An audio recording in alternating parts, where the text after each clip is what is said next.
Chem. I wanted to do an introductory video on redox reactions. Redox is short for reduction oxidation, and it's all about electron transfer. So just like acid-base is all about proton transfer and that hydrogen moving around, reduction oxidation is all about electrons. So reduction, oxidation, and we're looking at how the electrons are gained by one substance, lost by the other. And the adage to remember this is oil rig. Oxidation is loss of electrons. Reduction is gain of electrons. I know it's kind of confusing. Reduction is gain, but we're talking about electrons. So the way to keep track of this and the way to figure out which way these electrons are moving is to assign what are called oxidation states to these substances. And oxidation states are the charge or apparent charge that these substances have. So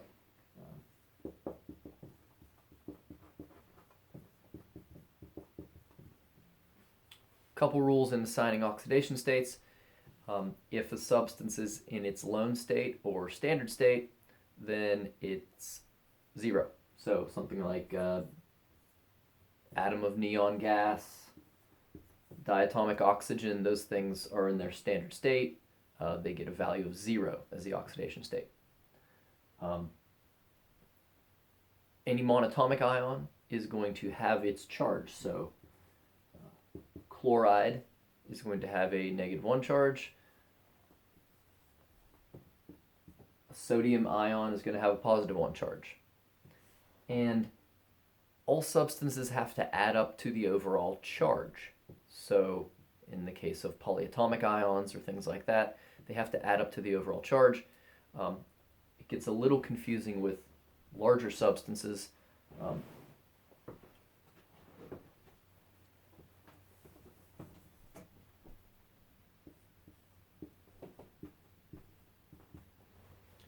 For example, potassium permanganate. You know this is ionic. It breaks apart into 2 ions. Potassium is a +1, so it gets a +1 oxidation state. This whole polyatomic has a -1. Okay. Oxygen almost always has a -2 oxidation state. So it's a -2. We have 4 of them, so it overall contributes a -8 charge. This polyatomic has a -1, so that means the manganese has to be a +7. So when you look at the oxidation states of this substance, you have +1 for the potassium, +7 for the manganese, -2 for the oxygen. Right? Even something that doesn't have charges like covalent bonds, we can assign charges to those, calling them oxidation states. Something like water. You know those electrons are being shared.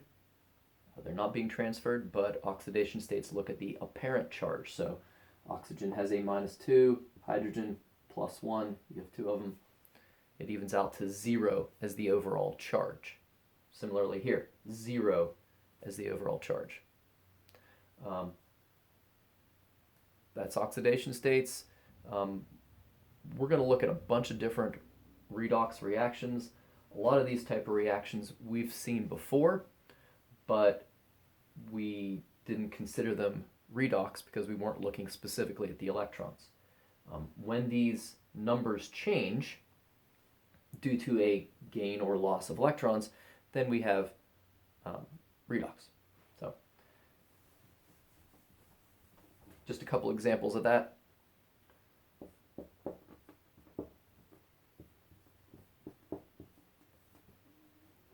This is a pretty simple, we would call this a combination or synthesis reaction, but electrons are being transferred here. So iron and sulfur are both in their elemental state.